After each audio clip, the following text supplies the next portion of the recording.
Welcome back to another episode of Boss Up and Glow Up with Alexi Sample. Excuse my appearance. I just got back from the beach and I just had the best shower of all time. But I wanted to sit here and talk to you guys. So, welcome back. And I am so happy to be recording this episode right now because this is genuinely one of those topics that have been living in my head rent free for a bunch of months. Like, I had this topic sitting in my notes for so long and I kept having little moments in my day where I'm like, all right, I just need to sit down and talk about this because I feel like nobody's really saying it out loud and it needs to be said. So before I get into it, how are you doing? Like, genuinely, I want to know how you're doing. So leave a comment below on how you're doing today because I feel like we always skip past that and just dive into the content. And I don't want to keep doing that because today's episode is kind of a personal one for me, and I want it to feel like we're actually just sitting together and having a real conversation. So I hope you're doing okay. So here's what we're getting into today, and it's building something, a dream, a goal, a business, a life, a version of yourself, whatever that looks like for you, while everything around you is still kind of a mess, maybe a little chaotic, but not like a bad mess in a sense, but just, life is life in like the normal kind of messy where you're just figuring things out day by day and you're tired and things aren't perfect and you're just trying to make something happen on top of all of that. And that's what we're talking about. I have so much to say about it because this is me, like to a T. So I need to start here because this is the thing that I think trips people up the most. And it tripped me up as well for a really long time. And there's this idea, and I don't even know where it comes from. It's just kind of floating around in the air that we all breathe that you have to have your life all put together before you're allowed to go after something big. Like there's this imaginary checklist that has to be completed first. Like you need to have enough money saved, you need to be in a stable place emotionally, you need to have your routine figured out, you need to feel ready. And then once all of that is in order, then you can start chasing the thing you actually want. And I just want to say with so much love, this is completely false and made up. It's not real. That checklist is not real. And I say that not to be dismissive because I know it does feel real for sure. I know it feels like the responsible and logical thing, but it's a story that we tell ourselves and it keeps so many people stuck for so long. And I don't want that to be you because that was me. Because here's what actually happens when you wait for everything to be perfect first. You're just waiting and waiting and waiting, and then something comes up, then you wait some more, and then life does another thing. Life is life, and then you're still waiting. And then before you know it, a year has gone by and you haven't even started the dream that you're talking about. That dream is still such a dream, and you're not any more ready than you were before because you never actually get more ready by waiting. You only get more ready by doing. And that's really the uncomfortable thing to sit with, but it is the most true thing. Like, I genuinely spent so long telling myself that I wasn't in the right place yet. I wasn't in the right mindset yet. Like, I had this vision for what I wanted and I could see it really clearly. And I knew what I wanted to build, I knew what direction I wanted to go. And at the same time, I was looking at my actual life thinking, oh, there's no way. Like, who am I to be doing this right now? My life doesn't look like someone who should be doing this. I'm not far along enough. I haven't figured enough things out yet. And that is crazy. And what's wild is in that moment, it felt like I was being self aware. It felt like I was just being honest about myself and about where I was. But that wasn't honesty. I was scared. And I almost let it talk me out of everything. And I think about that a lot. I think about how close I came to just not doing something because I was waiting to feel more ready. And I think about how many people are in this exact same place right now, sitting on something really fucking good and waiting for the right conditions, waiting for the right time. And it's never gonna be perfectly right. That's not a thing. That's just not how life is. And the sooner we can accept that, the sooner we can actually get moving on to our dreams. Because the people who are out there doing the things that you want to do, building the things you want to build, living the life that you want to live, they did not start from a place of having it all together. I promise you that they didn't. They started scared. They started with less money than they needed, less confidence than they wanted, less certainty than felt comfortable. They started anyway. And that is genuinely the only difference between where they are and where you are right now. It's not talent. It's not resources, it's not luck. It's just the decision to start before they felt ready. That's it. That's the whole thing. And I know that sounds like something you'd see on a motivational poster or a motivational podcast, even though this is kind of what this is. But I know it's easy to hear and hard to actually do because starting before you're ready is uncomfortable. It's vulnerable. It means putting something out into the world before it's perfect and before you know how it's going to go. And that's scary for everybody. But the discomfort of starting is so much smaller than the regret of not starting. And I really believe that. And I stand on that. I want to get into what building in the mess and the chaos actually looks like on a day to day basis because I think we have this picture in our heads that makes it seem more glamorous than it actually is. Like, there's this version of the story where you're chaotically creative and inspired, things are messy, but in a cute, artsy way, or you're running on passion and caffeine, and it feels very cinematic and aesthetic and cute. And I'm not going to lie, sometimes it does feel like that. And sometimes everything clicks and you feel on fire and you're like, yes, this is perfect. This is my life. But a lot of the time, it looks nothing like that. A lot of the time, it looks like you get home after a really, really long day and you are exhausted in a way that goes past tired. Like your soul is a little tired, and you have exactly 20 minutes before you need to go to bed, and you use those 20 minutes to work on your thing. And honestly, I feel that to a T. Like, I will finish a whole day of work and then I need to get some schoolwork done. And then I will still sit down and film my podcast because I genuinely love my podcast. I love talking to you guys. And just because I'm tired doesn't mean I'm not going to film. Like, look at me right now. I'm sitting here fresh after a long day at the beach. I know you know how exhausting a beach day is. Yes, it's relaxing in a sense, but you know how tired you are after a beach day. And here we are, we're sitting here chatting. And I don't always feel inspired. You don't always feel inspired. And it's not because the conditions are right. It's just because it's the only time that you may have. And you decided that that 20 minutes is better than nothing. And in the moment, those 20 minutes feel completely pointless. Like, what is this even doing? Why am I doing this? This isn't enough time. I'm going to be building this thing until I'm 90 at this rate. But those 20 minutes stack up. They stack in ways that you can't see yet. And one day, you're going to look back and realize all those tiny, pointless feeling moments were actually building something real and true for you. It also looks like having a week. I mean, a real week. One of those weeks where everything is just hard and nothing goes right, and you're emotionally drained by Tuesday and still finding the smallest possible way to show up for your goal. And it's not always dramatic, it's even a tiny little thing, just enough to keep the thread going. Because keeping the thread going is everything.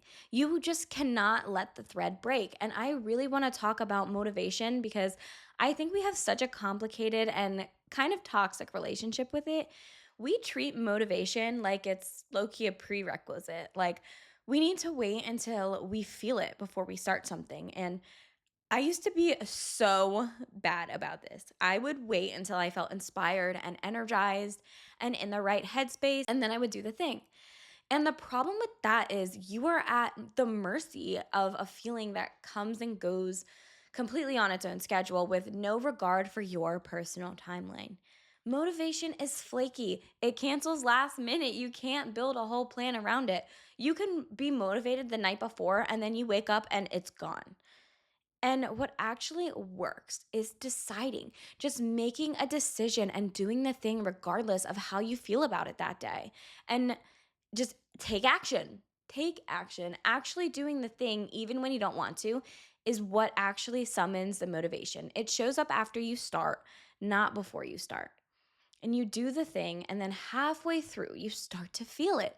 But you have to go first. You have to start cold and trust that the warmth will come. And it does. It really, really does. But you have to move first. I also think that building in the mess means being willing to let things be unfinished sometimes and let imperfect things last longer than feels comfortable. And this is so hard for me personally because I'm low key a perfectionist because I care so much about quality and I have a very clear picture in my head of what I want things to look like and feel like. And for a long time, that gap between that picture and what I was actually producing felt so discouraging. Like, I could see exactly what I wanted, and what I was making was nowhere near what I wanted. And that gap felt like proof that I wasn't cut out for it. But that gap is not evidence of anything except for it's still early. Everyone has a gap in the beginning.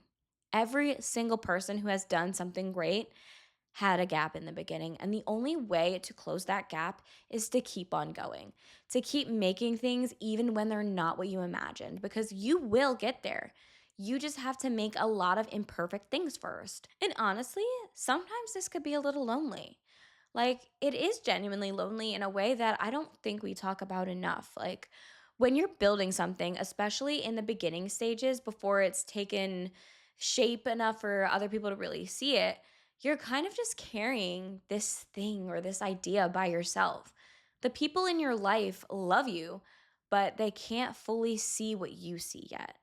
They don't have the vision that you have. And that's not a criticism of them. It's just the nature of being someone who's building something new, and other people just don't have the same vision as you, and it's okay. And it means you spend a lot of time in your own head holding on to something that feels very important, but you can't fully explain it to anybody yet, and that is a specific kind of hard.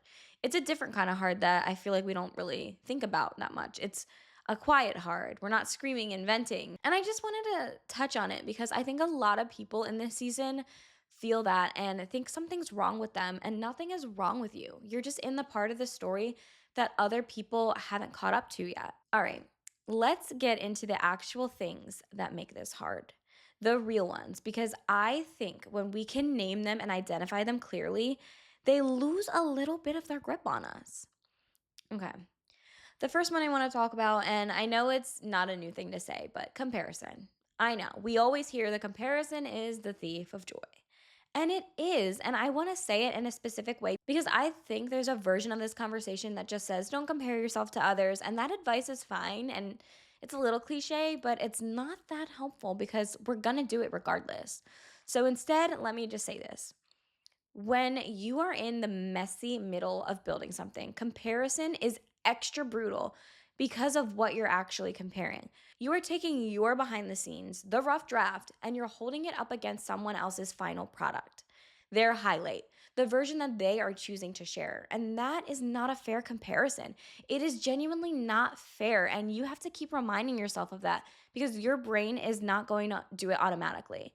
You don't know what their middle looked like. You don't know what their beginning looked like. You don't know how many times they almost quit. You don't know what was going on in their life while they were building this thing that you're now admiring. You're seeing the result and comparing it to your process. And of course, that feels bad.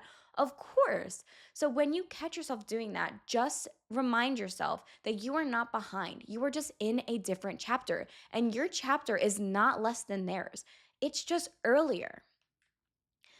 Another thing is the days where you just feel like you cannot, like truly cannot. Life gets really heavy sometimes. And there are days where the time you get to the end, there's genuinely nothing left. Like you may not have any energy left, nothing for your goal, nothing for your dream, nothing extra at all. And I used to feel so guilty on those days. Like I was falling behind or being lazy or letting myself down.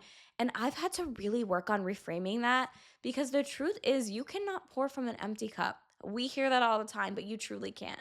And that is not just a cute little saying. It's seriously so true. And I say it to my clients and my patients all the time. You need to recover. Rest is productive, rest is part of the process. The goal is not to grind yourself into the ground.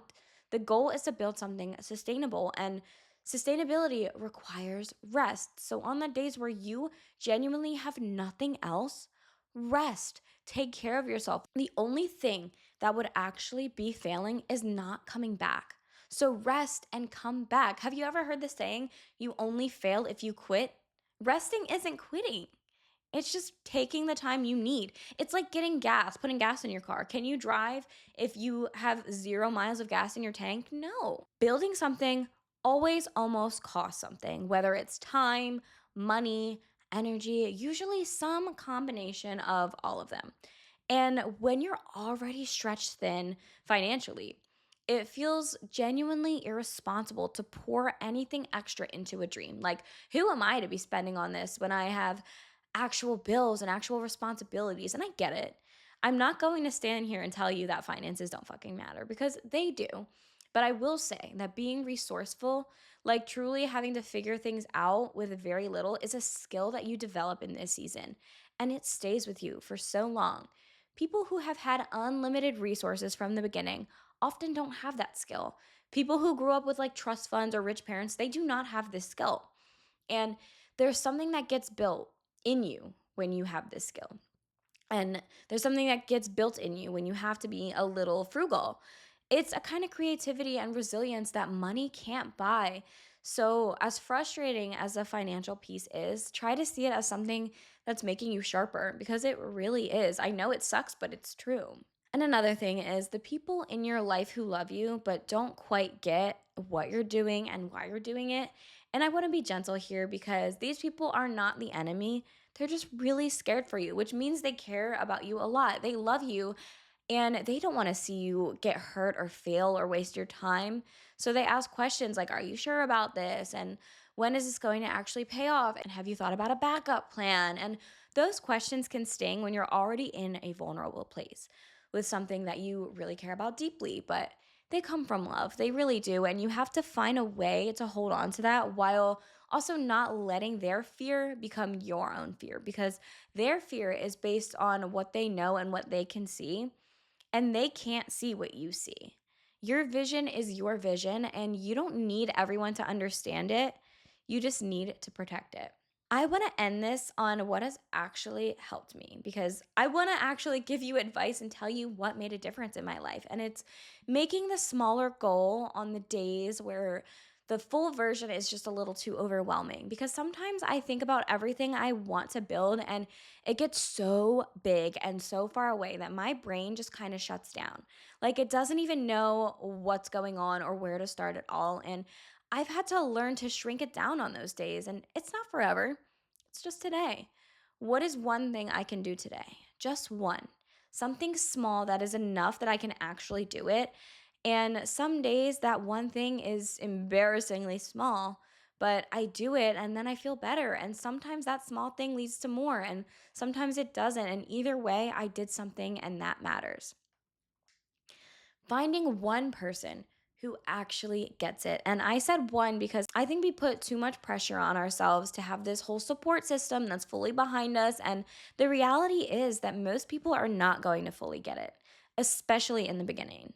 But one person who understands what you're trying to do and genuinely believes in you and believes you can do it. Someone you can text or call when you're spiraling at midnight. Someone who can talk you back from the edge when you're about to give up. And if you already have that person, you know exactly who I'm talking about. And you should tell them that they matter because they do. And if you don't have that person yet, keep going because they're out there and you will find each other. And honestly, I'm that person for you. Listen to me. Documenting the journey, even when and especially when it's not pretty. This is something I feel really strongly and passionate about because the instinct is to only document when you have something good to show or when things are going smoothly, when it looks like you have it together. But the messy middle is worth documenting too, even if it's just for you, even if it's just like voice memos or in your notes app or just on a piece of paper or something. Because one day you're going to look back at where you started and the distance you traveled is going to blow your fucking mind. And you want that record. You want to be able to see it. You want to look back on it and reflect on it. And that'll make you feel so good. The hard chapters are the ones that show you who you really are, and they deserve to be remembered. It is part of your journey and it's part of your story. And the last thing is give yourself credit. Give yourself credit that you are doing something you are passionate about. That is not nothing. That is actually everything. We are so quick to celebrate other people and so slow to acknowledge ourselves. And I think we need to flip that. You don't have to wait until you've made it to feel proud of yourself. You can feel proud right now, today, in the middle of the mess and the chaos, because you are still showing up for yourself. And that counts for so much more than people give it credit for. Okay. So here's where I want to land. Okay. If you are building something right now and your life is not clean and not figured out yet, and some things are not going the way you thought that they would by now, you are not behind. You are not doing anything wrong. You are just in a chapter and a season of your life that just doesn't get talked about. The one that is not on the highlight reel, and it's the one that's hard and quiet and unglamorous and lonely. And that chapter is not a sign that it's not going to work out. It's actually the most important one because this is the part where you figure out how badly you actually want it. This is the part that separates the people who make it from the people who don't. And you are still here. You are still going, and that means something. That means everything. I am so proud of you, okay? I love you guys so, so, so, so, so much, genuinely. And I want to thank you for spending this time with me today. And if this episode resonated with you, please share it with somebody who needs to hear it because I promise you they do. And I hope this made you remember that you are not behind just because you're in that middle ground. And I love you so, so, so, so much. And I am so fucking proud of you for going. Just keep pushing. And I am proud. Thank you for listening. And I will see you next week.